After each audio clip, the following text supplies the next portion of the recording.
आपली partnership firm आपण register केली पाहिजे. नारकर साहेब, sorry to interrupt. No problem. मला परत जरा स्क्रीन शेअर करा तुमची. Yes yes yes. बांदेकर साहेब, ते आपण प्रेझेंटिंग करताय ते करू नका please. Navin Bandekar Saheb,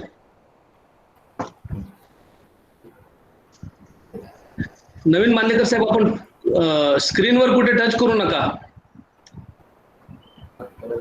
share करा.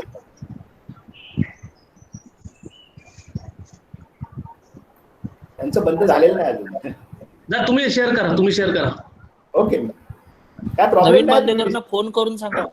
हा, कॉल करतोय त्यांना. कॉल लावलाय, लागत नाही. कॉल करून सांगतोय त्यांना. ओके नारकर साहेब, चालू झालंय, करा. ओके. एक मिनिट. पोहोचतंय ना सगळ्यांपर्यंत व्यवस्थित? हो. हा, ओके. तर आपण या पार्टनरशिप फॉर्मवर होतो. तर रजिस्ट्रेशन सर्टिफिकेट जे रजिस्ट्रेशन ऑफिसमधनं मिळतं, म्हणजे पार्टनरशिप रजिस्ट्रेशन ऑफिसमधनं, तर तिथे रजिस्टर करून, आणि हा सध्या रजिस्ट्रेशन पार्टनरशिपचं ऑनलाईन होतं, तर ते सर्टिफिकेट आपल्याकडे असणं आवश्यक आहे. आणि नवीन एक प्रकार आता सुरू झालेला आहे, लिमिटेड लायबिलिटी पार्टनरशिप. याचं रजिस्ट्रेशन कंपनी ऍक्ट खाली होतं. तर त्याच्यासाठी पुन्हा डायरेक्ट त्याचे जे पार्टनर्स असतील, त्यांची जी सोल प्रॉपरेटर असताना जी मी काय सांगितले प्रूफ, ते त्यांच्यासाठी, आणि कंपनीसाठी म्हणजे लिमिटेड लायबिलिटी पार्टनरशिपसाठी पुन्हा सर्टिफिकेट ऑफ इनकॉर्पोरेशन, त्या लायबिलिटी लिमिटेड लायबिलिटी पार्टनरशिपची सर्टिफिकेट कंपनी ऍक्ट खाली जी मिळते ती घेणं गरजेचं आहे. लिमिटेड लायबिलिटी पार्टनरशिपची अग्रीमेंट, म्हणजे जसं मग अशी पार्टनरशिप अग्रीमेंट होती, तसंच लिमिटेड लायबिलिटी पार्टनरशिपची अग्रीमेंट, तुमचे सगळे पार्टनर्स आणि त्यांचे आयडी प्रूफ्स आणि त्यांचं KYC हे सगळं बँकेला लागतं. त्यानंतर आपण जाऊया कंपनीकडे. आता आपण सध्या प्रायव्हेट लिमिटेड कंपनी विषयीच बोलू.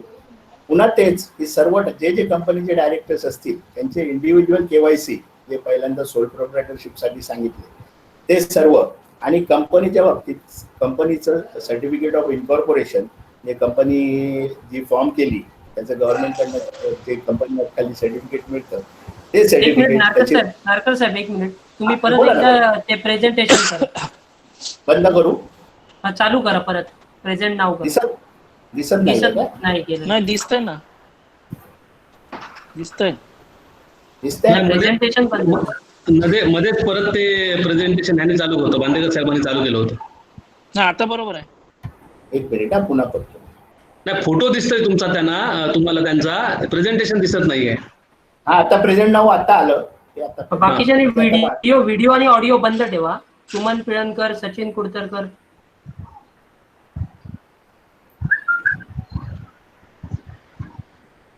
आता दिसतंय का प्रेझेंटेशन? दिसतंय. ओके.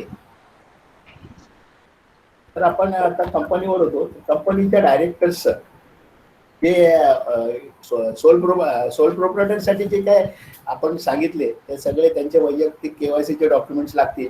डायरेक्टर्सचा एक DIN नंबर असतो, म्हणजे डायरेक्टरचा जो नंबर असतो तो कंपनी ऍक्ट मधून दिला जातो.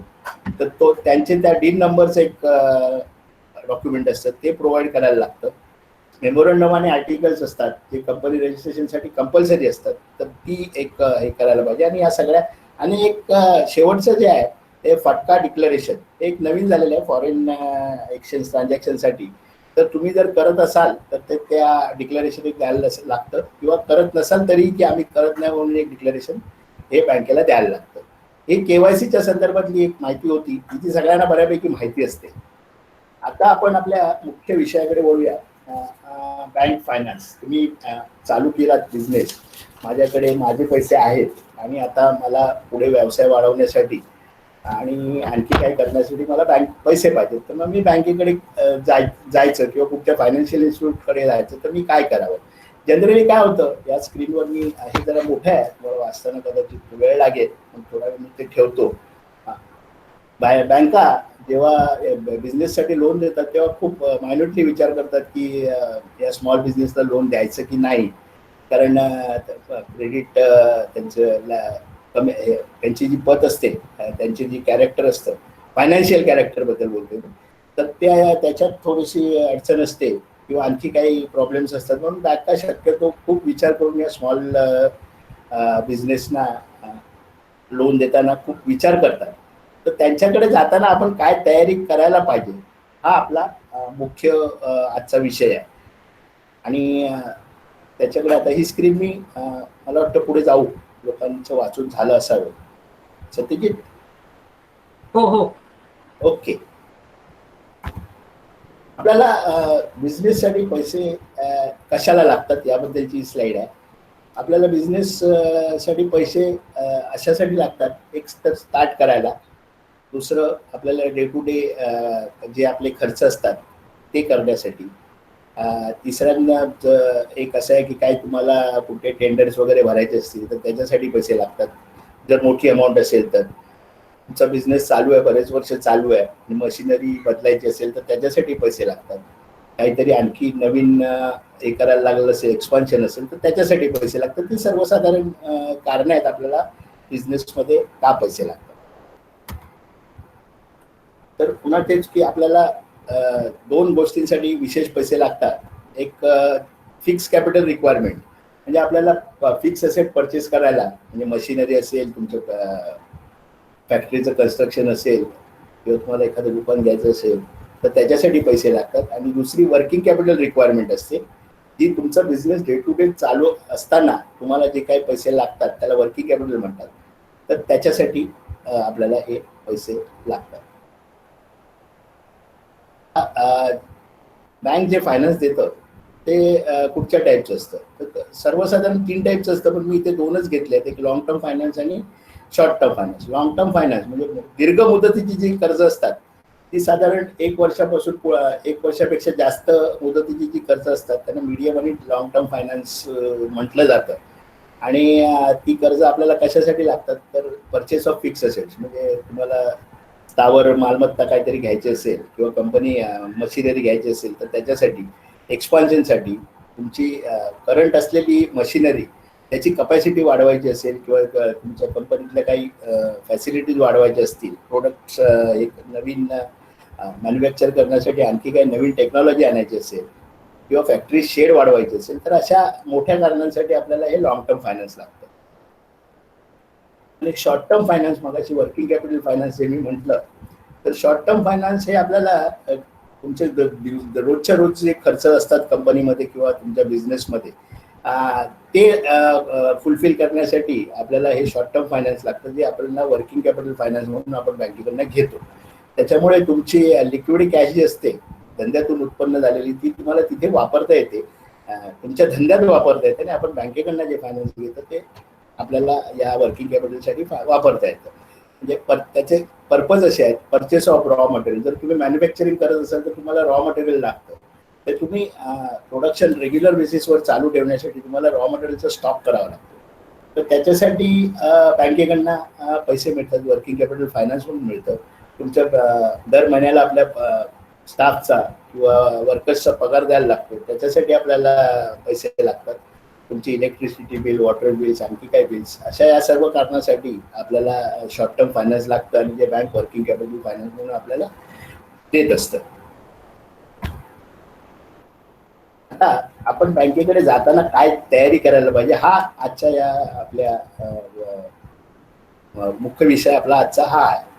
बेसिकली बँक या 5 C वर चालते. जी लोन सँक्शन करताना बँक जे काय बघते, संपूर्ण क्रेडिट जे बँक मॅनेज करते किंवा देते ते या 5 C. हे 5 C हे बँकेला फायनान्स देताना हे भगवद्गीतेसारखे आहे. म्हणजे हे ह्या सर्व कसोटीवर जर तो बॉरोवर उतरत असेल तर आपण त्याचा विचार करतो. गेली 15 वर्ष वैश्य बँकेत संचालक म्हणून काम करत असताना मी गेली 15 वर्ष लोन कमिटीवर, म्हणजे जी कमिटी लोन सँक्शन करते त्या कमिटीवर काम करतो. त्याच्यामुळे बऱ्याचशा लोकांशी संबंध येतो आणि हे प्रत्येक ही एक टेस्ट आम्ही त्या ठिकाणी आम्ही करत असतो. तर पहिला C आहे कॅरेक्टर. त्याच्यावर प्रत्येक विषयावर आपण प्रत्येक C वर आपण वेगळं बोलूच, पण पहिला पण आता फक्त आपण पहिले 5 C कोणते ते पहिले समजून घेऊ. कॅरेक्टर ऑफ अ बॉरोवर, म्हणजे कर्ज घेणाऱ्याचं कॅरेक्टर कसं आहे. कॅरेक्टर म्हणजे फायनान्शियल कॅरेक्टर असा मगाशी मी जो उल्लेख केला होता तो. दुसरी त्याची कपॅसिटी कशी आहे, रिपेमेंट कॅपॅसिटी. कपॅसिटी म्हणजे त्याची ताकद, शारीरिक ताकद नाही तर त्याची रिपेमेंट कॅपॅसिटी कशी आहे कॅपिटल, त्याने बिझनेसमध्ये स्वतःचं भांडवल किती टाकलंय. कारण शेवटी तुम्ही दुसरीकडनं पैसे घेणार तर त्याच्यात तुमचं काहीतरी तर पाहिजे, त्याच्याशिवाय बिझनेस कसा सुरू होणार. कोलॅटरल म्हणजे तारण, दुसरं जे दुय्यम काहीतरी तारण किंवा आणखी काय तुम्ही जे देणार असाल बँकेला ते काय असेल. आणि बिझनेस कंडिशन्स म्हणजे आता तुमचा बिझनेस जो आहे त्याच्यासाठी जे लागणारं तुम्ही जे काय प्रोडक्शन करताय किंवा जो काय माल विकताय त्याची मार्केटमध्ये काय परिस्थिती आहे याचा सर्व बँक विचार करत असते. तर असे हे 5C हे बिझनेस फायनान्सच्या दृष्टीने फार महत्वाचे आहेत. आणि आपण बँकेकडे कर्ज मागायला जाताना या 5C मध्ये आपण कुठे कुठे बसतो आणि आपल्याला काय काय याच्यात स्वतःमध्ये इम्प्रूव्हमेंट करायचे याचा पहिला विचार करणं फार गरजेचं आहे. आणि मगच आपण सर्व तयारीनिशी बँकेकडे गेलं तर आपल्याला बँक फायनान्स मिळायला कोणतीही अडचण येणार नाही. बऱ्याच वेळा काय होतं की आपण जातो बँकेकडे, मी बिझनेस करतोय, माझा बिझनेस असा बिझनेस अतिशय चांगला असतो, परंतु त्याला प्रेझेंट करता येत नाही. म्हणून आजचा जो खास बँकेपुढे मी काय आहे, माझा बिझनेस काय आहे, मी तुमचे पैसे कसे परत करू शकेन, मला दिलेले पैसे कसे सेफ आहेत, हे तुम्ही जोपर्यंत बँकेला पटवून देत नाही तोपर्यंत तुम्हाला बँकेकडनं कर्ज घेण्यात अडचणी निश्चितच येतात.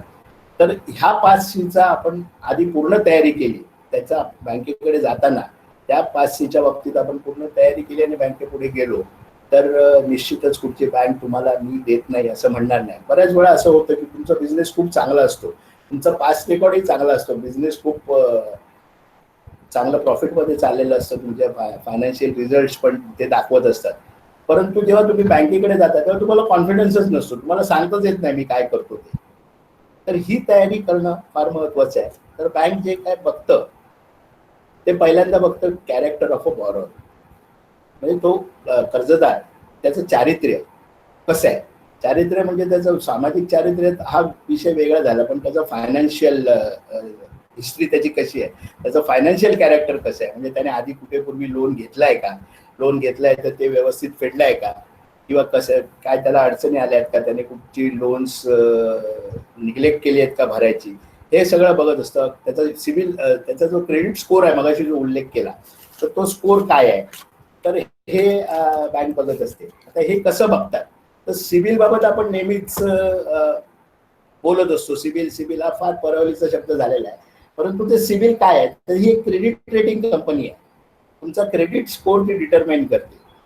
तुम्ही जेव्हा बँकेत जाता किंवा एखादा फोन करता की मला लोन पाहिजे तर तो रेकॉर्ड केला जातो आणि त्याचं इन्फॉर्मेशन सिबिलकडे गेलेलं असतं. त्याच्यामुळे तुम्ही जर सिबिल रिपोर्ट बघितला तर तुम्ही कुठची लोन्स घेतलेली आहेत, कशी कशी पेमेंट केलेली आहे याचा तर रेकॉर्ड असतोच, परंतु किती इन्क्वायरीज तुम्ही लोनसाठी केल्या याचाही रेकॉर्ड त्या ठिकाणी असतो. जर तुम्ही एखादा सिबिल रिपोर्ट बघितला तर खरं म्हणजे मी आज तो दाखवायला पाहिजे होता एक सॅम्पल म्हणून, परंतु तो दाखवता आला नाही. पण तुम्ही तो बघितला तर त्याच्यात तुम्हाला संपूर्ण हे करेल. तर या सिबिल सारख्या भारतात 6 कंपनीज आहेत. त्याच्यात एक credit rating information services of India, CRISIL म्हणतात त्याला, ही कंपनीचं ज्या आपल्या प्रायव्हेट लिमिटेड पब्लिक लिमिटेड कंपनीचं रेटिंग ते करतं आणि त्यांचं रेटिंग हे A+, A, B+, B, C+, अशा पद्धतीचं असतं. A, AAA, AA वगैरे असं या पद्धतीचं असतं. इक्रा ही कंपनी पण तेच करते, क्रेडिट रेटिंग करते, बेसिकली कंपनीचं करते. तिसरी कंपनी आहे credit analysis and research limited, care. चौथी कंपनी आहे ब्रिकवर्क रेटिंग्स, BWR. 5वी आहे India rating and research private limited आणि 6वी आहे small and medium enterprises rating agency of India, SMERS, मेरा, आणि अर्थातच सिबिल. तर प्रत्येक बँकेला रिझर्व्ह बँकेने एक सांगितलेलं आहे की तुम्ही कोणत्याही 4 कंपनीची मेंबरशिप घेतली पाहिजे. म्हणजे तुमच्याकडे येणारं जे बॉरोअर आहे ह्या 4 कंपनींचं तुम्ही क्रेडिट रेटिंग त्याचं घेतलं पाहिजे आणि नंतरच त्याच्या लोनचा विचार करायला पाहिजे. त्याच्यामुळे क्रेडिट रेटिंग चांगलं ठेवणं ही आपली पहिली जबाबदारी बनते. कुठल्याही बिझनेसमॅनची किंवा कुठच्याही व्यक्तीची ही आपलं क्रेडिट रेटिंग हे चांगलं असेल. जनरली क्रेडिट रेटिंग 700च्या वर असेल तर ते चांगलं असतं इंडिव्हिज्युअलच्या बाबतीत, आणि कंपनीच्या बाबतीत AAA, AA वगैरे आहेत ते आहेतच. पण आपण आज बेसिक व्यवसायाबद्दल बोलू तर 700च्या आसपास किंवा 700च्या वर तुमचा जर क्रेडिट स्कोर असेल तर तो बँक त्याचा निश्चित विचार करते. ते क्रेडिट रेटिंग शक्यतो खराब कसं होतं तर तुम्ही जर पूर्वी पेमेंट जर कर्ज घेतलं असेल आणि त्याची परतफेड नीट वेळेत केली नसेल, त्याच्यात तुमची इरेग्युलरिटी असेल, तर ती रेकॉर्ड केली जाते. काही फ्रॉड अकाउंट्समध्ये जर तुमचा सहभाग असेल, डेलिक्वेंट्स अकाउंट्स, तर त्याच्या बाबतीत हे केलं जातं. की इतर कर्ज किती आहेत याच्या बाबतीत रेटिंग केलं जातं. आणि खास करून आपल्याला क्रेडिट रेटिंग आपलं जे खराब होतं त्याचं एक प्रमुख कारण आहे क्रेडिट कार्ड्स. आपल्याकडे जेव्हा उदारमताचे वारे सुरू झाले 92 साली, मनमोहनजी पंतप्रधान झाल्यानंतर इंटरनॅशनल मार्केट आपल्याकडे ओपन झालं आणि बँकांनी अगदी सहज क्रेडिट कार्ड कोणालाही द्यायला सुरुवात केली प्लास्टिकमध्ये. आणि त्याचा असा दुरुपयोग झाला की कोणालाही ते कार्ड मिळू लागलं. त्याचं असेल कोणाला 10,000चं लिमिट असेल, कोणाला 20,000चं लिमिट असेल. पण जर क्रेडिट कार्ड घेऊन गेलं ते एक स्टेटस सिम्बॉल झालं ते आपल्यासाठी. आणि घेऊन गेलं तर आपल्याला पैसे द्यायला लागत नाही, त्या क्रेडिट कार्डवर आपण पैसे खरेदी करू शकतो. अशा खूपशा गोष्टी लोकांनी केल्या आणि नंतर जेव्हा ती रिपेमेंट द्यायची वेळ आली तेव्हा ते रिपेमेंट करू शकले नाहीत. आणि ह्याचा सर्व रेकॉर्ड हा सिबिल मध्ये रेकॉर्ड केला गेला किंवा क्रेडिट रेटिंग मध्ये रेकॉर्ड केला गेला. आता जेव्हा मी आमच्या बँकेत जेव्हा मी लोन प्रपोजल असेस करायला बसतो, त्याचा क्रेडिट सिबिल रिपोर्ट ओपन केला तर त्या एकेकाची 5-5, 7-7, 10-10 क्रेडिट कार्ड असतात आणि त्याची रिपेमेंट झालेली नसते. मग त्याला या क्रेडिट कार्ड कंपनीज किंवा त्या बँका आहेत तर त्यांनी जे वापरलेले पैसे EMI मध्ये कन्वर्ट करतात आणि त्याला मंथली पेमेंट करायला सांगतात. आणि त्याचं व्याज साधारण 36% वगैरे असतं, जे आपल्या कधी लक्षातच येत नाही आणि आपण ते घेत असतो. तर एक क्रेडिट कार्ड टाळणं हे अत्यंत महत्वाची गोष्ट आहे आणि ती सर्व तरुणांनी खास करून विशेष लक्षात ठेवावी. प्लास्टिक मनी स्टेटस सिम्बॉल म्हणून दाखवायला फार बरं वाटतं. मी कुठच्याही हॉटेलमध्ये जातो किंवा आणखी काय करायला जातो आणि क्रेडिट कार्ड मोड फेकतो आणि मी पेमेंट करतो. तिथून हॉटेलमधनं बाहेर निघताना अरे मी काय केलं याची कल्पना नसते. पण महिन्याभरानंतर जेव्हा बिल येतं तेव्हा कळतं की मी 2,000 रुपये खर्च केले तरी ते मला आत्ता भरायचे आणि त्या दिवशी खिशात पैसे नसतात. तर ही परिस्थिती असते आणि ह्यामुळे क्रेडिट खराब होत असतं. तर ह्याचा विचार जरूर करावा. क्रेडिट कार्ड शक्यतो टाळावं. दुसरा आहे कॅरेक्टर ऑफ अ बॉरोवर.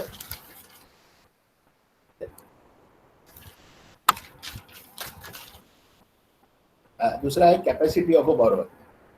बॉरोवरची जी कॅपॅसिटी आहे म्हणजे त्याची रिपेमेंट कॅपॅसिटी काय, त्यांनी जे आपल्याकडे लोन ऍप्लिकेशन दिलं आहे तर त्याच्यावर तो हे पैसे आपल्याकडनं घेऊन काय करणार आहे आणि ते पैसे कसे परत करणार आहेत त्याचं एक गणित असतं. त्याला प्रोजेक्ट रिपोर्ट म्हणतात, प्रकल्प अहवाल म्हणतात. त्याच्याविषयी मी इथे फार उल्लेख केलेला नाही आहे. परंतु तर त्या क्रेडिट प्रोजेक्ट रिपोर्टचा अभ्यास करून ठरवलं जातं की ह्या कॅपॅसिटीची या बरोबरची रिपेमेंट करण्याची कॅपॅसिटी आहे की नाही. जो आपल्याकडे पैसे मागतोय त्या कारणासाठी जर हे पैसे त्याने वापरले तर ते आपल्याला व्यवस्थित रिपेमेंट करू शकेल की नाही. तर त्याच्यावरनं त्याची कॅपॅसिटी ठरवली जाते आणि त्या प्रमाणात त्याला ते कर्ज दिलं जातं. तिसरं आहे कोलॅटरल. कोलॅटरल म्हणजे दुय्यम एखादी वस्तू तुम्ही काय बँकेला सिक्युरिटी म्हणून देणार असाल, मग त्याच्यात तुमचं घर आहे, दुकान आहे, फॅक्टरी शेड आहे, अशी जर सिक्युरिटी दिली तर बँक विचार करतं की अरे आपण जे पैसे देणार आहोत त्या किमान सिक्युरिटी असल्यामुळे सेफ आहे.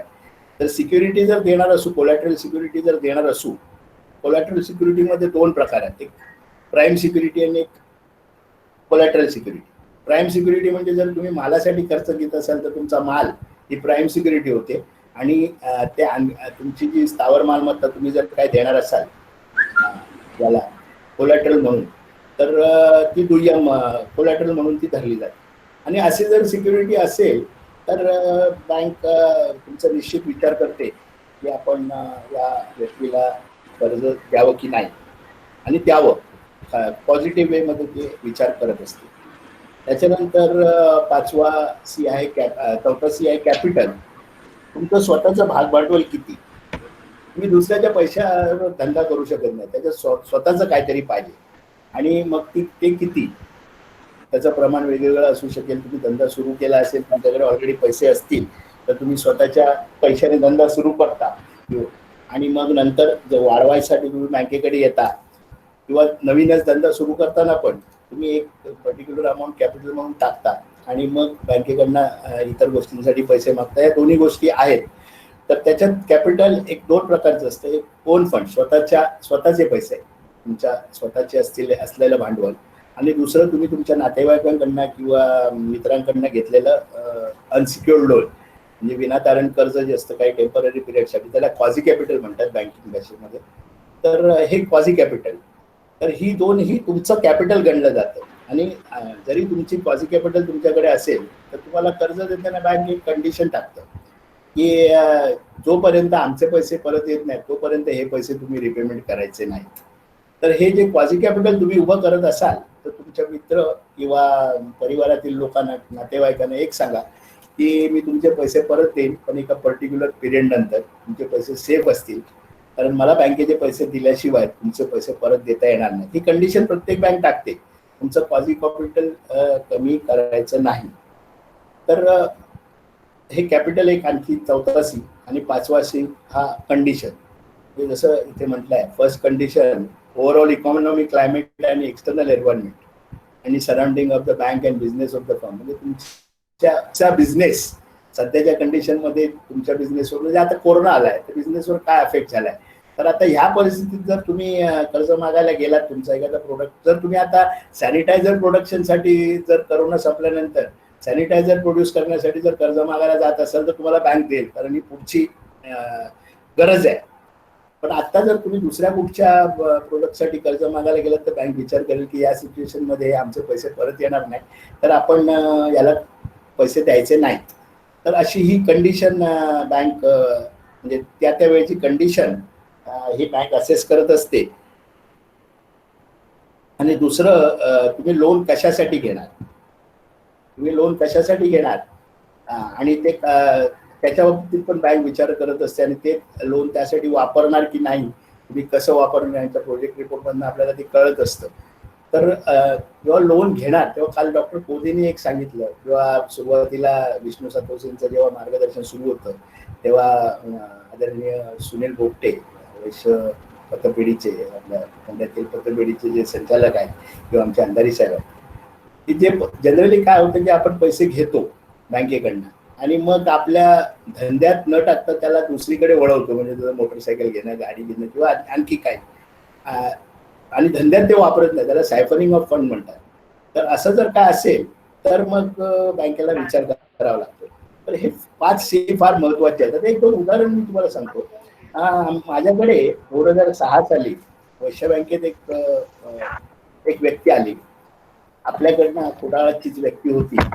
त्याला एक आपल्या समाजाची नव्हती, कारण शेवटी बँक चालवतो म्हणजे सगळ्यांनाच एंटरटेन करायला लागतं आलेल्या ग्राहकाला. तर त्या मुलाला एक बस घ्यायची होती, सेकंड हँड बस घ्यायची होती. परंतु त्याच्याकडे तो जेव्हा इंटरव्ह्यूला आला की मला कर्ज पाहिजे, त्याने ऍप्लिकेशन प्रेझेंट केलं त्याचे, आणि त्याला ती बस घेऊन आपल्या बॉम्बे गोवा रोडवर चालवायची होती, म्हणजे परळ ते कुडाळ या रूटवर त्याला ती रेग्युलर बस चालवायची होती. तर त्याला काही प्रश्न विचारले तर त्याला ते काही सांगता आलं नाही.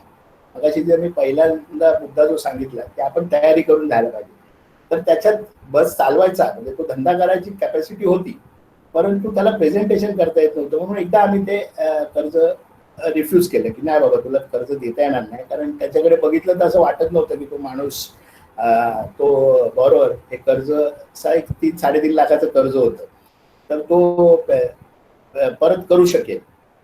त्यानंतर कोणाच्या तरी ओळखीने तो पुन्हा आला की साहेब विचार करा, माझं असं आहे, तर काय करू शकतो. त्याला मग इंडिव्हिज्युअल मीटिंगमध्ये न बोलवता एकत्र एक वेगळा घेऊन बसल्यानंतर त्याला काही प्रश्न विचारतात.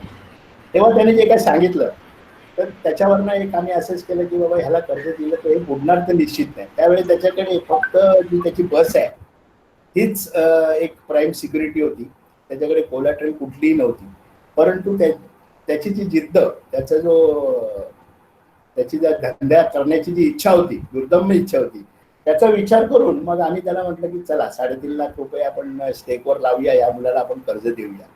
त्याने ती सेकंड हँड बस घेतली आणि त्याच्यानंतर त्याने अशी प्रगती केली की त्याच्यानंतर एक बस घेतली, त्याला आणखी लोन हवं होतं, त्यांनी मग आम्ही ते त्याला इंडिव्हिज्युअल बँकेला पण काही नियम असतात एखाद्याला किती कर्ज द्यावं त्याचे, मग त्याला ते जमत नव्हतं. मग त्याने त्याचा मित्र उभा केला, त्याच्या मित्राच्या नावावर कर्ज घेतलं, असं त्याने त्याचा धंदा वाढवला. आणि आज त्यांनी रिपेमेंट व्यवस्थित केलं. दुर्दैवाने यावर्षी तो पुन्हा अडचणीत आलाय. परंतु त्याने अडचणीत आल्यानंतर पण त्याने एक सांगितलं की साहेब, जर बँकेला अडचण होत असेल तर तुम्ही माझं घर जे तुमच्याकडे तारण आहे, त्याने घर घेतलं, एक मोठा फ्लॅट घेतला, तर ते तुम्ही विकून टाका, पण बँकेला मी अडचणीत आणू देणार नाही, येऊ देणार नाही. तर कॅरेक्टरचा जेव्हा आपण विचार केला तर ते हे कॅरेक्टर महत्वाचं आहे. म्हणजे बँकेला असे काही निर्णय घ्यावे लागतात की एखाद्याकडे इंटरव्ह्यूला आल्यानंतर त्याने जर व्यवस्थित प्रेझेंट केलं, पण त्याची या सर्व सी मध्ये जर बसणारा नसेल तरी बँक एक विचार करून त्याच्यावर निर्णय घेते. तसंच एक आमच्याकडे एक व्यक्ती अशी आली की ती साधारण 2015ची वगैरे गोष्ट आहे. त्यांचा व्यवसाय हे विमानाला एक पर्टिक्युलर पार्ट लागतो, त्याची फॅक्टरी रबाळ्याला आहे ठाण्यात. तर तो पार्ट फार प्रिशियस आहे. HAL हिंदुस्थान एरोनॉटिक्स लिमिटेड हा त्याचा रेग्युलर क्लायंट आहे. तर तो पार्ट बनवण्यासाठी त्याला कर्ज हवं होतं. परंतु अडचण अशी झाली होती की त्याचे पैसे हिंदुस्थान एरोनॉटिक्स मध्ये अडकलेले होते आणि बरेचसे पैसे अडकलेले होते. त्याला एक साधारण 50 लाख रुपये हवे होते, पण पैसे नसल्यामुळे त्यांचे इन्कम टॅक्स रिटर्न भरले गेले नव्हते. जीएसटी त्यावेळेला वॅट होता, वॅटचे रिटर्न्स भरले गेले नव्हते आणि स्टॅट्युटरी ड्यूज भरले न गेल्यामुळे त्याला कुठली बँक उभी करत नव्हती. आणि तो माणूस समोर आला, त्यातलं हे दाखवलं, पुन्हा तेच झालं की आम्ही अरे स्टॅट्युटरी ड्यूज भरलेले नाहीये, तर आम्ही तुम्हाला कसं काय. साधारण 3च्या दरम्यान तो आला होता आमच्याकडे. तर म्हटलं असं कसं काय करणार. तो म्हणाला साहेब, माझी एकदा येऊन फॅक्टरी बघा, तुम्ही फॅक्टरी बघितली तर तुमच्या लक्षात येईल की मी काय करतो आणि मी तुमचे पैसे कसे देणार. आणि मी त्यांचा गोरेगावला एक मोठा फ्लॅट होता, ज्या फ्लॅटची किंमत त्यावेळेला 1,10,00,000 रुपये होती. तर ती तो ऑफर करत होता सिक्युरिटी म्हणून. तर सिक्युरिटी म्हणून निश्चित चांगली होती, परंतु अडचण होती स्टॅट्युटरी ड्यूजची. एक 5, 7, 10 लाख रुपये स्टॅट्युटरी ड्यूज भरायचे होते. तर मग त्याची फॅक्टरी बघायला गेलो. तो जे काम करतोय अत्यंत प्रिशियस काम, भारतात फार कमी लोक असतील तशी करणारी, म्हणजे हाताच्या बोटा एवढी. आणि त्याला वारंवार HAL ला बोलवलं जातं त्या माणसाला, काही अडचण आली तरी. तर अशी व्यक्ती. मग त्याची फॅक्टरी बघून आल्यावर आम्ही निर्णय घेतला की नाही, आता याची कॅपॅसिटी आहे, याच्याकडे टेक्नॉलॉजीची याला माहिती आहे, याचं कॅरेक्टर चांगला आहे, हा सिस्टम कोलॅटरल देतोय, परंतु फक्त या एकाच कारणासाठी अडकलेला आहे. तर काय करायचं. तर त्याला 50 लाख रुपये धंद्यासाठी पाहिजे होते आणि त्याला 60 लाख रुपये दिले. त्याला सांगितलं पहिल्यांदा तुम्ही तुमचे स्टॅट्युटरी ड्यूज भरा आणि हे करा. त्याने सांगितलं मी साहेब, तुम्ही मला आज दिलं तर हे जे अर्धे पैसे मी याच्यातले सप्टेंबरमध्ये मी पूर्ण करेन. आणि त्या बोलल्याप्रमाणे त्याने सप्टेंबरमध्ये ते पैसे पूर्ण केले. म्हणजे बँक ह्या सगळ्या गोष्टींचा विचार कायम करत असते की समोर येणारी व्यक्ती. म्हणून जे मी पहिल्यांदा सांगितलं की तुम्ही जेव्हा बँकेकडे जाल तेव्हा पूर्ण तयारीनिशी जा. तुमच्या व्यवसायासंबंधी तुमची पूर्ण माहिती, त्याच्यातलं तुमचा कॉन्फिडन्स, तुमची फायनान्शियल कॅरेक्टर, ह्या संदर्भातली पूर्ण तयारी करून तुमच्या धंद्यातली पूर्ण तुम्हाला माहिती पाहिजेच. म्हणजे एखादा प्रश्न विचारला गेला की बाबा हे अमुक वस्तू तू विकतो, त्याची बाजारात आज किंमत काय आणि पुढे काय होणार आहे, याचं पुढचं भवितव्य काय, तर तुम्हाला पटकन सांगा. हे जसं नोकरीसाठी मुलाखतीला तुम्ही जाता त्याच पद्धतीने इथे तुम्हाला स्वतःला प्रेझेंट करायचं आहे. तर हे पद्धती शेवटी बँक पैसे विकतं, त्यांना ते पैसे तुम्हाला देऊन त्याच्यावर व्याज घेत असतं. पण हा सगळा व्यवहार कागदावर असतो आणि तो कागदावर तुम्हाला प्रूव्ह करता आला पाहिजे. तर त्याची तयारी आपण सर्वांनी, म्हणजे ज्यांना हे व्यावसायिक कर्ज हवं आहे तर केलं आपण, तर कुठची बँक तुम्हाला नाही म्हणणार नाही हे सगळं करायला, कर्ज द्यायला. तर याचा विचार तुम्ही आता निश्चित करा. आणि एक माझं प्रेझेंटेशन तर संपलं आहे. याच्यावर नंतर आपल्याला आणखी काही जर प्रश्न असतील तर किंवा काही माहिती हवी असेल तर निश्चित विचारा, त्याचे आपण उत्तर देऊ. पण होय की त्यांनी लावायचा प्रयत्न केला, पप्पांनी लावायचा प्रयत्न, माणूस असला नाही, तू स्वतः करू शकतो. तू अरे मी असं काम काय काम तुम्ही पगार तुम्ही कमी हे ऐक सांगतो. प्रणयजी, माझा आवाज येतोय का? तुम्ही करायला नाही बघा, ते त्यांच्याकडनं करून घ्या. मला काय करायला जमणार नाही. तू ऊस खाला तर मला काय सांगायचं नाही, ते मालकाला तू प्रणवजी, सांगायचं. माझा आवाज येतोय का? कळलं का? हॅलो, प्रणवजी, माझा आवाज येतोय का? सरकारी करणार याचं म्हणून क्रॉस हॅलो? कनेक्शन आहे. तुम्हाला सांगायचं नाही, ते बरोबर. तुम्ही काढ म्हणून बोललोय. परत तुम्ही म्हणशाल अरे बाबा, महेश पारकर टॉकिंग चालू आहे बघा. कशाला का तुम्ही म्हणणार काय महेश बाबा? पारकरचं हा बरं चालू ठेवा. हा, मी सुरू करू का? हॅलो. बोला बोला, आता येतंय. हा, तर आपण या स्लाइड्स आता आपण बघितल्या. याविषयी जरा काय स्क्रीन बोलायचं? प्रेझेंट नाव कर. प्रेझेंट नाही जाऊ काय? एकच मिनिट. पण तसं स्लाइड कन्क्लूड केलेल्याच आहेत, फक्त तिथे माझा मोबाईल नंबर एक शेवटी जो आहे तो प्रेझेंट करतो म्हणजे तुम्हाला.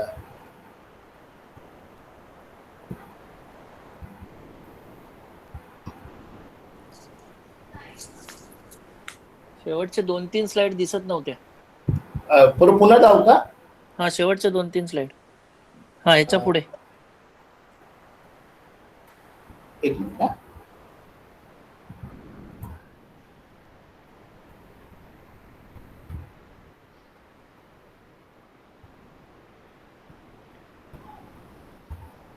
हा, हे झाले. ह्याच्या पुढे. कॅपॅसिटी, हा, कॅपॅसिटी झाली. हे सांग. कोलॅटरल, हा हा, हे झालं. हा. ह्याच्या पुढे. हे पण झालं ना? हे पण झालं. हो. ओके. हे कॅपिटल. हा, हे कॅपिटल धंद्याचे कॅपिटल म्हणजे स्वतःचं भांडवल पाहिजे, त्या संदर्भातला हा सी आहे.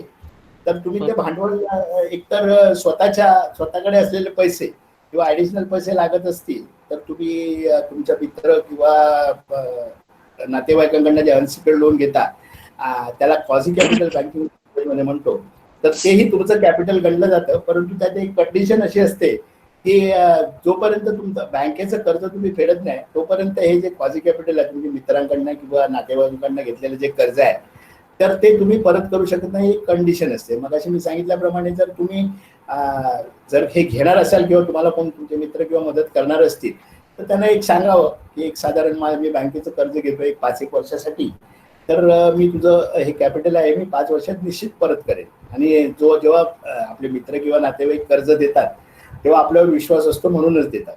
तर हे कॅपिटल हा जो 4था सी आहे हा कॅपिटलचा आहे. आणि 5वा सी जो आहे कंडिशन्स. बिझनेस कंडिशन काय आहेत आत्ताच्या सिच्युएशन मध्ये, तुम्ही कर्ज मागायला गेलेल्या सिच्युएशन मध्ये तुमचा बिझनेस कसा वर्क करणार आहे. आणि जसं आता मी मगाशी सांगितलं की या कोरोनाच्या काळानंतर लगेचच पुढच्या बिझनेसला मागणी येईल तर सॅनिटायझेशन प्रोडक्शनला. हे जस्ट एक एक्झाम्पल म्हणून. आणखी असे अनेक बिझनेस आहेत त्याचा उल्लेख त्या दिवशी विस्मृतीने पण केला होता. तर अशा बिझनेस, तर त्या बिझनेससाठी तुम्ही गेलात की बाबा मी सॅनिटायझर मी तयार करतो किंवा पेस्ट कंट्रोल आहे किंवा सॅनिटेशन आपण सगळ्या इमारतींचं आता करायला लागलो आहे, तर त्याच्यासाठी मला वर्किंग कॅपिटल लागणार आहे. तर त्याच्यासाठी तुम्ही गेलात तर बँक निश्चित देईल, कारण हे पुढचा गरज आहे आणि त्याच्यातून हे होणारच आहे.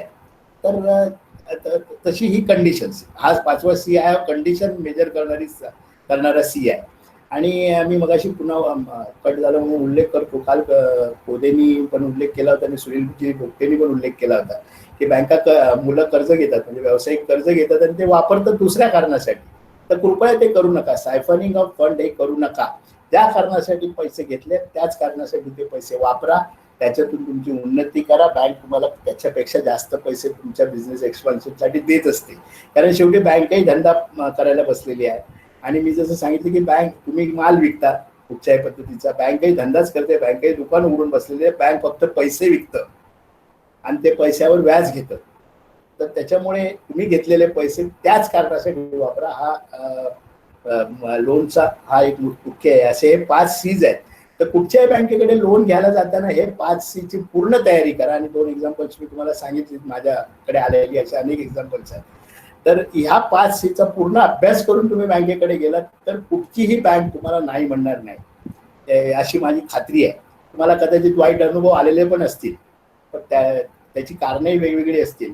कदाचित तुम्हाला प्रेझेंट करता आलं नसेल किंवा बँकेच्या बाजूने आणखी काही अपेक्षा असतील, तर वेगवेगळ्या त्याला कारण आहेत. परंतु आपण बँकेकडे कर्ज मागायला जाताना किंवा फायनान्स उभं करायला जाताना ह्या 5 Cचा कायम लक्षात ठेवून उपयोग करावा आणि मगच बँकेकडे जावं असं मी करतो. आता मी एंडकडे जातोय, पण तत्पूर्वी हे जे करोनाचं संकट आलेलं आहे, तर त्या संकटात संधीही अनेक आहेत. जसं परवा यांनी सांगितलं, विष्णूजींनी सांगितलं किंवा काल डॉक्टर कोदेंनी सांगितलं तुमची मानसिकता कशी असावी आणि काय बिझनेस करताना काय करावं, कम्फर्ट झोनमधनं बाहेर या वगैरे वगैरे.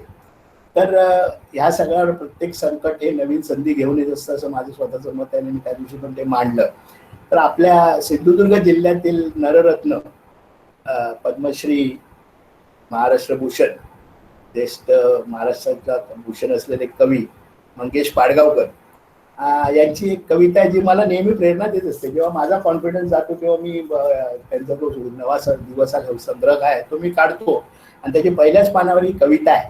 ती कविता मी वाचतो, त्याच्यामुळे माझा कॉन्फिडन्स बूस्ट व्हायला निश्चित मदत होते. ती कविता एक आपल्या पुढे ठेवतो आणि माझं हे प्रेझेंटेशन मी संपवतो.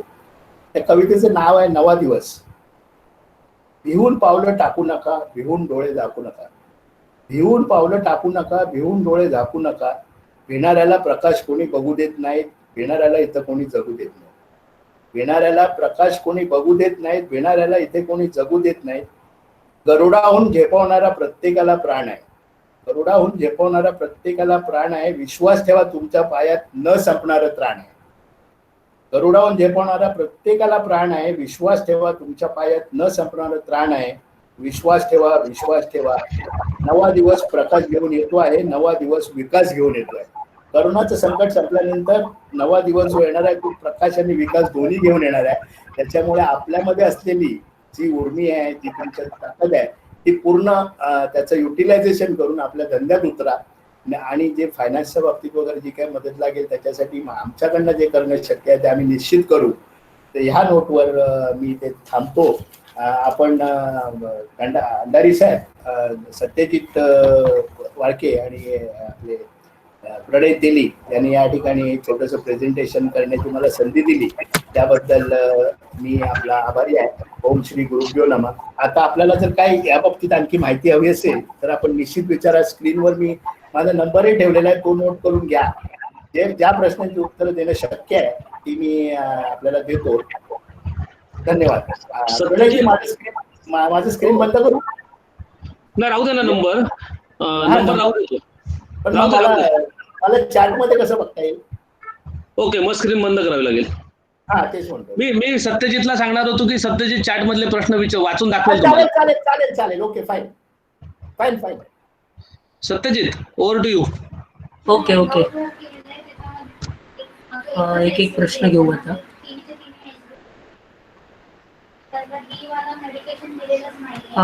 विष्णू सातवसे यांचा प्रश्न आहे, सिक्युरिटी डिपॉझिट किंवा कोलॅटरल डिपॉझिट यांची कमीत कमी मर्यादा काय असते? याला मर्यादा अशी सांगू शकत नाही. तुम्हाला जे लोन पाहिजे आहे त्या प्रमाणात ती सिक्युरिटी लागते. तर आणि सिक्युरिटीच्या बाबतीत मला जे सांगताना सिक्युरिटी तुमची स्वतःची असेल तर उत्तमच, पण जसं तुम्ही अनसिक्युअर्ड लोन घेताना मित्रांकडनं किंवा आणि कोणाची थर्ड पार्टी सिक्युरिटी असली तरी बऱ्याचशा बँका घेतात. पण असं तुम्हाला क्वांटिफाय करता येणार की एवढी सिक्युरिटी पाहिजे. बँक जेव्हा पैसे देतं तेव्हा स्वतःचे पैसे सेव्ह करण्याचं, असं तुम्ही तुमचा माल विकता तेव्हा तुमचे सर्व पैसे कसे परत येतील, सर्व माल विकलेले पैसे परत कसे येतील, बॅड डेब्ट होणार नाहीत याची काळजी घेता. तसंच बँक जेव्हा पैसे देते तेव्हा मी जर 1 लाख रुपये दिले तर लाख रुपयाची माझ्याकडे सिक्युरिटी आहे की नाही याचा बँक विचार करते. त्यामुळे तसं क्वांटिफाय करता येणार नाही. नेक्स्ट. पुढचा प्रश्न आहे. हा, एक minute.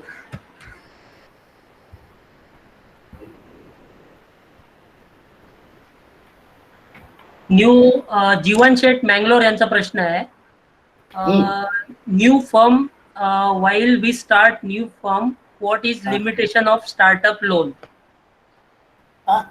There is no such limitation.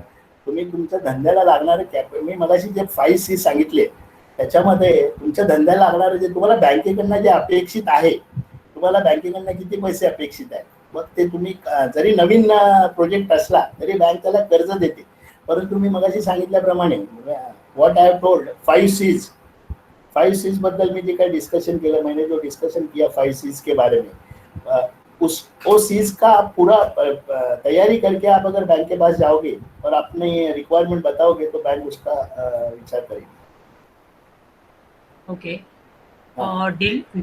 Dilip Dhawan यांचा एक प्रश्न आहे.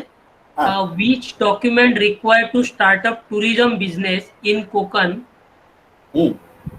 आता या डॉक्युमेंट्सच्या बाबतीत जी काय टुरिझमसाठी लायसन्सेस लागतात ती सर्व आपल्याला घ्यावी लागतील. आणि मी पहिल्यांदाच सुरुवातच सांगितली की तुमच्या बिझनेससाठी जी लायसन्सेस लागतात ती तुम्ही निश्चित घ्या, कारण ती बँकेला सर्व लागतात. आणि हा प्रश्न तसा फायनान्सशी निगडीत नाही आहे, त्याच्यामुळे मी फार ऑथॉरिटीने आपल्याला कुठची लायसन्स लागतात ती सांगू शकणार नाही.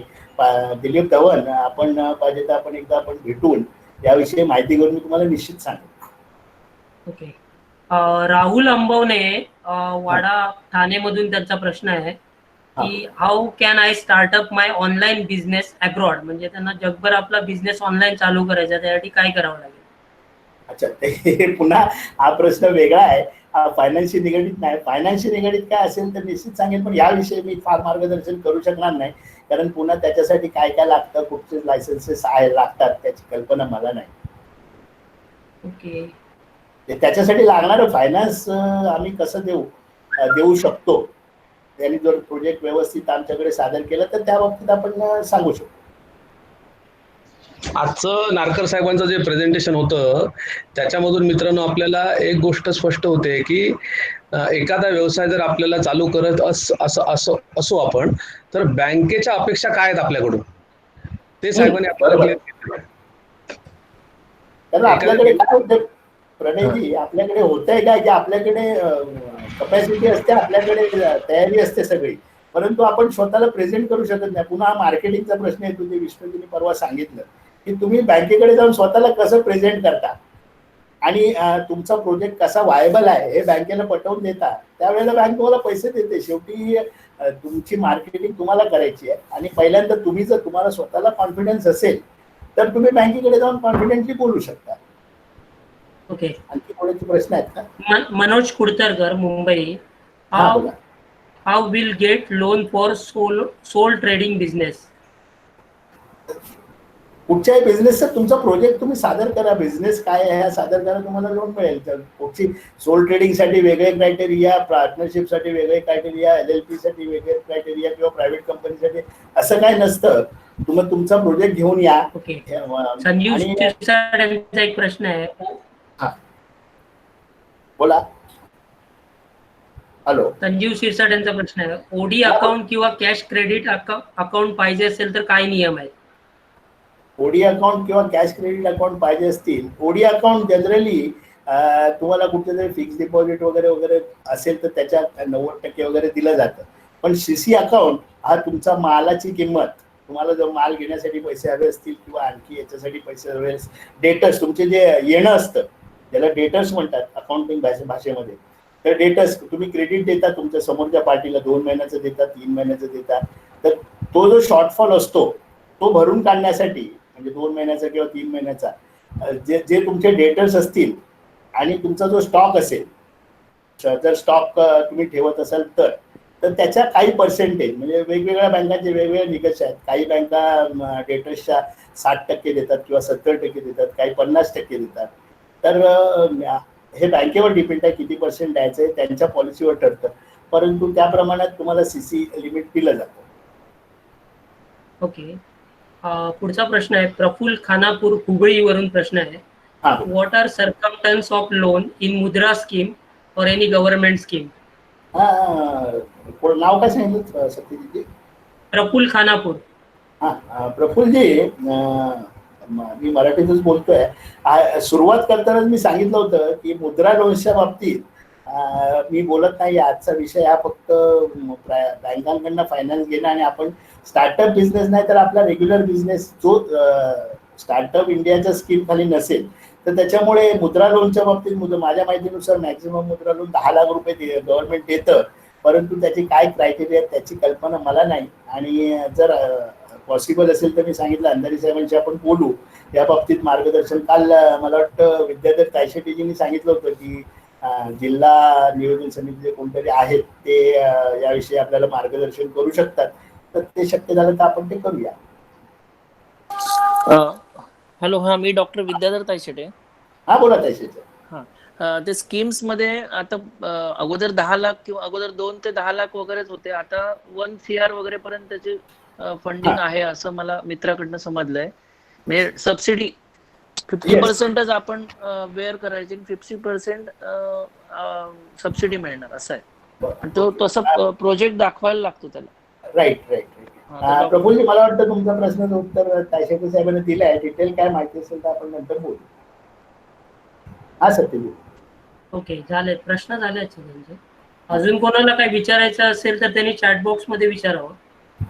एक सत्यजितजी, अंधारीजी, त्या दिवशी एक आपण करण्यापूर्वी त्या दिवशी सुनील भोगटेंनी एक मुद्दा मांडला होता की आपण कर्ज घेतो बँकेकडनं आणि ते दुसऱ्या कामासाठी वापरतो आणि नंतर मग रिपेमेंट करायची वेळ येते तेव्हा आम्ही बँकेला तोंड दाखवत नाही. त्याच्यामुळे मग बँका कर्ज द्यायला टाकून करत असतात आणि मग आमचीच बँक आहे किंवा आमचीच पतपिढी आहे आणि आम्हाला कर्ज मिळत नाही अशा कंप्लेंट असतात. हा एक मुद्दा. आणि दुसरा मुद्दा अंधारीजींनी मांडला होता की आपण असं करूया की वैश्य वाण्याचं दुकान आणि इतर भाषिका इतर लोकांचं दुकान जर बाजूबाजूला असेल तर आपण वैश्यवाण्यांकडनंच माल घेऊया आपला किंवा खरेदी करूया आणि त्यावर आपण वेगळं बोलूया असं आपलं ठरलं होतं. माझाही अनुभव साधारण तसाच आहे. पण काही लोक अशी आली. मला ऐकायला येते का? हॅलो, हा ऐकायला येते का? हॅलो संदेशजी. हा नारकर. हा बोला ना. हा सर, मगाशी तुम्ही जो म्हणालात की ना, एखादी चांगली व्यक्ती तुमच्या बँकेने ओळखली, ही व्यक्ती योग्य आहे, ही पैसे देऊ शकते. सिंधुदुर्ग जिल्ह्यात अत्यंत प्रामाणिक लोक पैसे पाठवले आपण प्रेझेंट करू शकत नाही, मी चांगला आहे अशी भावना आमच्या बँकेच्या मनात का नाही याचं उत्तर कारण देतो. तरी लोकांना गव्हर्नमेंट कडून जे पैसे हे बुडवण्यासाठीच असतात. प्रकाशजी एकच मिनिट ना, मध्ये काहीतरी प्रकाशजी एक मिनिट. प्रणयजी जरा मध्ये काहीतरी डिस्टर्बन्स येतोय बघा ना. अंधारी सरांचा ऑडिओ ऑफ करा.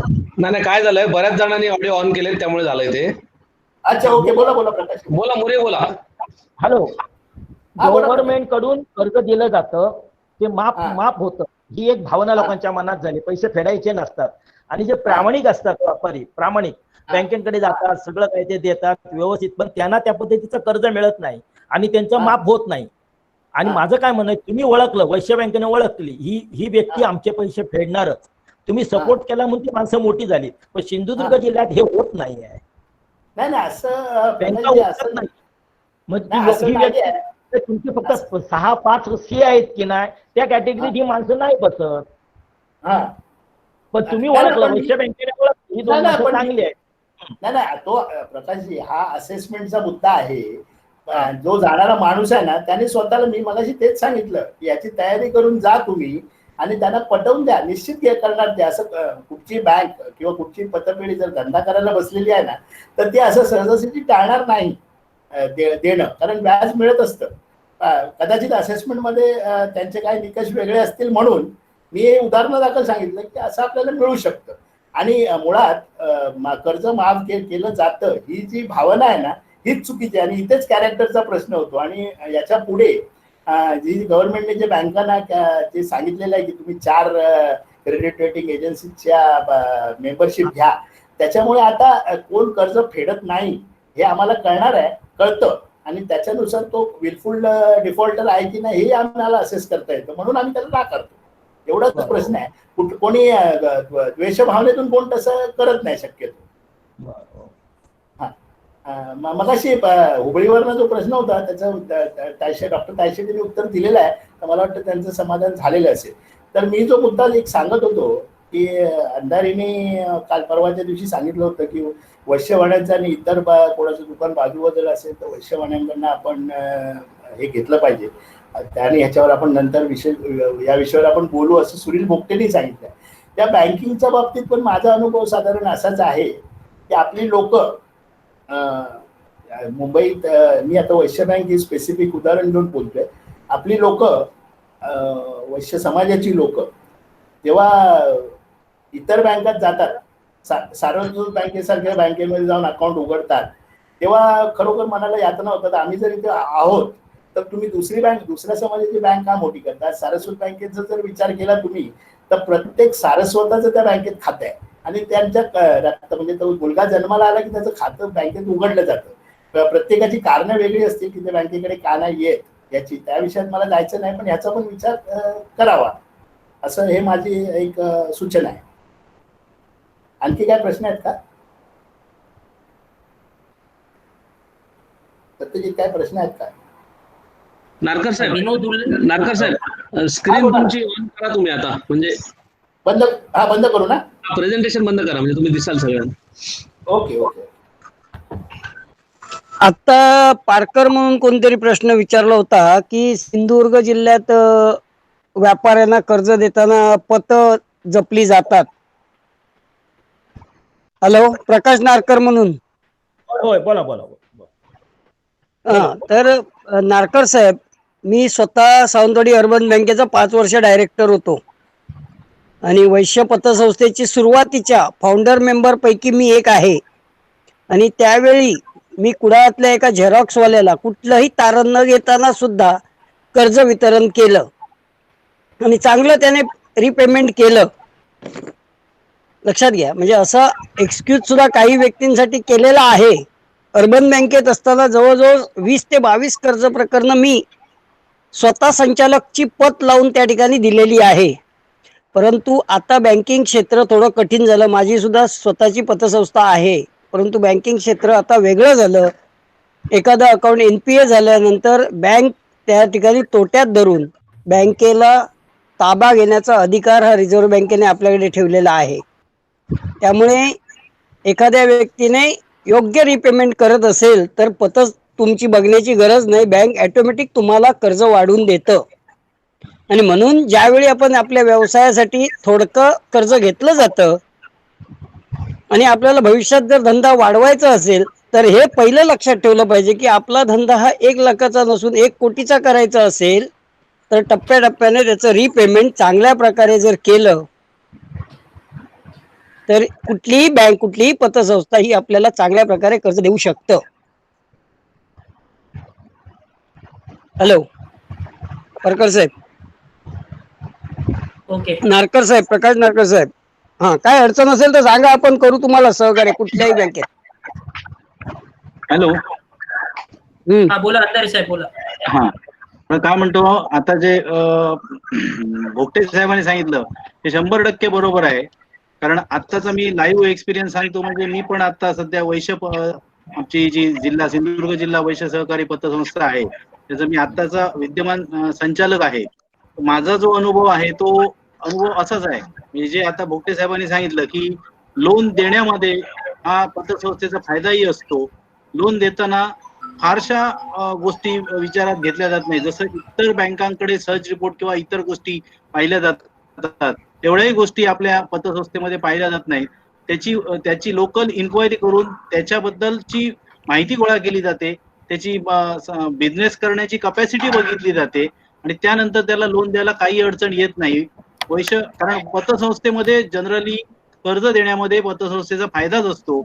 वसूल करण्याची, त्याची वसूल करू शकतो की नाही, त्याची काय कपॅसिटी आहे एवढंच बघितलं जातं, धंदा करू शकतो की नाही. पण आपल्याकडची एक मेंटॅलिटी आहे, जसं परवाच्या दिवशी सुनील भोगटेजींनी सांगितलं की पहिल्यांदा कर्ज घेतल्यानंतर हल्लीचे तरुण म्हणा किंवा म्हणजे सगळ्यांनाच दोष देत नाही, परंतु बऱ्याच जणांची कपॅसिटी अशी की व्यवसायासाठी कर्ज घ्यायचं आणि पहिला आधी 2 व्हीलर विकत घ्यायची नवीन.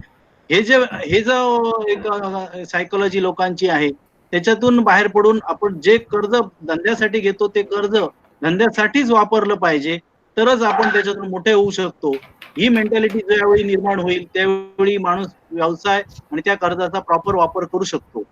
तर असं काही नाहीये की कर्ज देताना काही प्रॉब्लेम होतात, जनरली. आणि असे जर काय प्रॉब्लेम असले तर केव्हाही वैश्य पतसंस्थेसाठी माझ्याशी संपर्क करा किंवा आमचे जे डायरेक्टर आहेत त्या डायरेक्टरशी कोणाशीही जरी संपर्क केला तरी त्याच्यातून मार्ग निघू शकतो. तसं काय मोठासा आपल्या सिंधुदुर्ग जिल्ह्यात तरी वैश्य व्यक्तीला कर्ज घेण्याबाबत मोठासा कधी अडचण आलेली नाही. धन्यवाद. प्रणयजी आम्ही ऑनलाईन आहे, डिस्कनेक्ट झालं.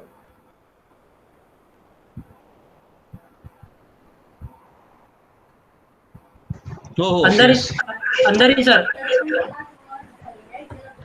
हा बोला. आता प्रश्न झाले सर. बरं बरं. तर आजचं सेशन खरोखरच सुंदर होतं. म्हणजे एक वेगवेगळ्या पैलूवर आपण आता जातोय. कन्क्लूड करू ना मी?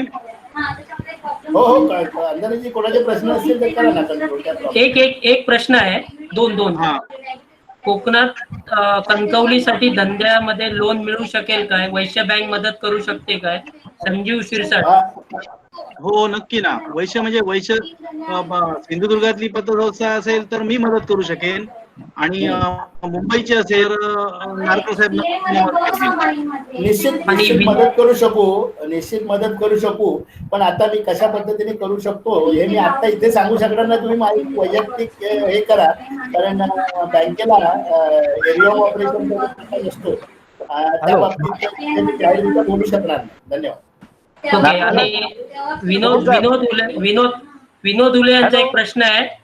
सध्या कोरोनामुळे जागतिक मंदीमुळे नवीन व्यवसाय उभारणीसाठी बँकांकडून कर्ज उपलब्ध करून देण्यासाठी व्यत्यय परिणाम होण्याची शक्यता आहे का? शक्यता निश्चित आहे. रिझर्व्ह बँक वेळोवेळी आता गेल्या 15 दिवसात रिझर्व्ह बँकेने स्वतःचे पैसे मार्केटमध्ये होते लिक्विडिटी ठेवण्यासाठी आणि भारताची अर्थव्यवस्था सांभाळण्यासाठी. अडचण येईल, परंतु कोरोना संपल्यावर एक्झॅक्ट पोझिशन काय आहे ते आपल्याला कळेल आणि त्याप्रमाणे बँका पण आपलं असेसमेंट करतील. त्याच्यामुळे आत्ताच या विषयावर काय बोलता येणार नाही. ओके. कुडतरकर साहेब बोला. हा हॅलो, नमस्कार. मी दादा कुडतरकर, वैश्य समाज अध्यक्ष, कणकवली. नारकर साहेब, हा बोला ना. हा, माझा प्रश्न असा होता की आपल्याकडे इन्व्हेस्टमेंट केल्यानंतर त्यावर रेट ऑफ इंटरेस्ट किती आहे? इन्व्हेस्टमेंट केल्यानंतर म्हणजे फिक्स डिपॉझिट तुम्ही ठेवलं तर जनरली 8% वगैरे आहे. अच्छा. हा. तसंच लोनवर आपलं रेट ऑफ इंटरेस्ट किती आहे? हा, लोनवरचे रेट ऑफ इंटरेस्ट वैश्य बँकेत जर म्हणाल तर ते क्रेडिट रेटिंगवर होतात. आमच्याकडे हाऊसिंग लोनसाठी 10% रेट आहे, आणि बाकी मॉर्गेज लोनसाठी 11, 12, 13, पर्सनल लोनसाठी 14 ते 16 असे वेगवेगळे रेट्स आहेत. आणि त्याच्यात पुन्हा 11, 12, 13 मध्ये तुमचं क्रेडिट रेटिंग एक आमचा फॉर्म्युला आहे, रेटिंग आहे, रेटिंग सिस्टीम आहे.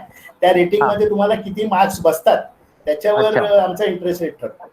आणि तुमच्याकडे जर स्मॉल स्केल इंडस्ट्री किंवा याचं जर सर्टिफिकेट रजिस्ट्रेशन असेल तर एक 0.5% कमी पडतो, आणि महिलांसाठी 0.5% कमी पडतो. ज्येष्ठ नागरिकांसाठी काही कमी जास्त रेट ऑफ इंटरेस्ट आहे? नाही, याच्यात नाही, लोन मध्ये नाही, पण फिक्स डिपॉझिट मध्ये 0.5% आपण जास्त देतो. हा, आपल्या संस्थेचं भाग भांडवल किती आहे? कृपया असं विचारलं, मग राग मानू नका. नाही, हरकत नाही ना. 5 कोटी रुपये. अच्छा, हा, तेच कल्पना. बरं झालं आपण बरेच दिवसांनी आपलं दर्शन घडलं, कारण चातुर्मास आणि इतर वेळेला आपलं दर्शन घडतं. आपलं आज बरं वाटलं की तुमचं दर्शन आज या ठिकाणी झालं. मी आपल्यासाठी नेहमी उपलब्ध आहे. अंधारी साहेब, सत्यजित यांच्याशी कायम संपर्कात असतो. मधल्या काळात त्या मधल्या वधूवर मेळावा आणि जो काय तुमचा मेळावा होता त्या दिवशी तुम्ही बोलवलं होतं, परंतु इतर आधीच्या कार्यक्रमात व्यस्त असल्यामुळे मी येऊ शकलो नाही, त्याबद्दल क्षमस्व. हो. आणि तुमचं दर्शन घडविण्याचा हा महायोग अंधारी साहेब, तसंच प्रणय तेली आणि काणेकरांनी तसंच घडवून आणला, याबद्दल त्यांचाही आभार मानतो. ओके, धन्यवाद.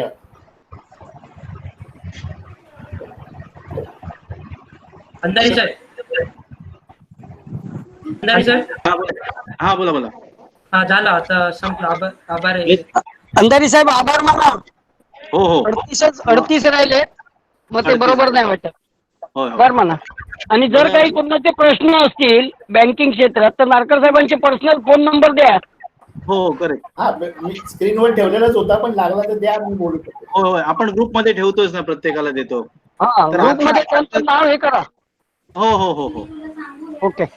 आजचा विषय जो घेतला होता याच्यात आपल्या म्हणजे जे आमची थीम आहे की वेगवेगळ्या पैलूवर आपण बोलणार, त्यातले पैलू म्हणजे स्टार्टअप बिझनेस साठी फायनान्स, जो बऱ्याच जणांचा अगदी कळीचा मुद्दा असतो आणि त्याच्यावर अतिशय चांगली माहिती दिलेली आहे.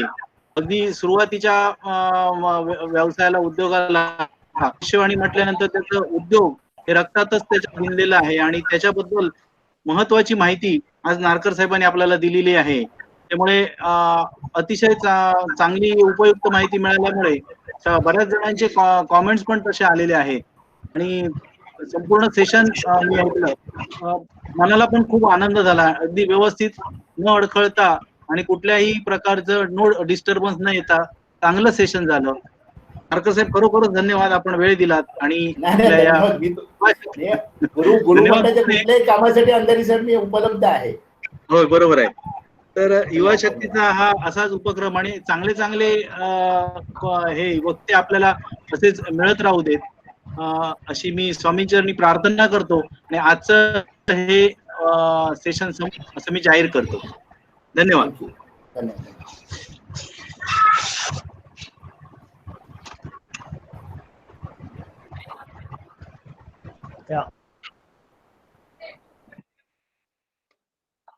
Hello Pranay. Hello Pranay. Hello Satyajit.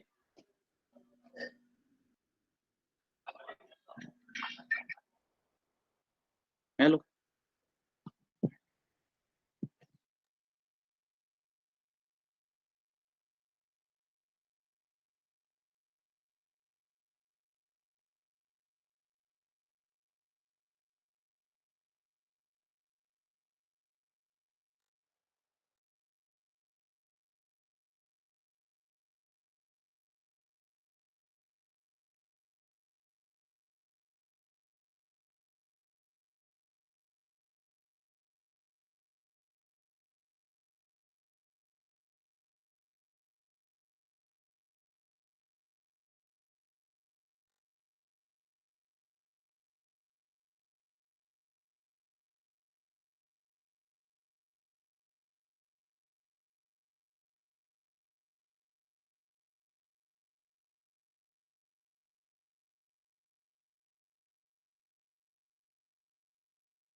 Bye bye.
जाते हा.